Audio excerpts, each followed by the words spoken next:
Welcome back to Technoguias. In this video, I am going to give you a small explanation of how you can save Instagram audios. The first thing we are going to do is go to download this application a X screen record, and we enter here. This application I utilize with the make this video. Press in audio. In my case, I don't chase this option because I record, but this option audio of the system.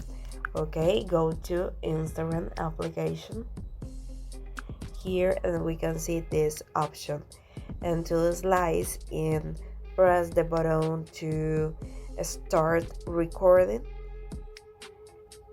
Hola, hola, hola, hola, hola. And this Hola, hola.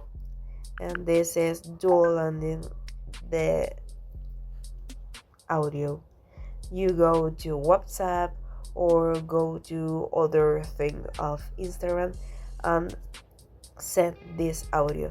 That's all, guys. Thanks for watching this video. Don't forget to subscribe our channel for more content with us.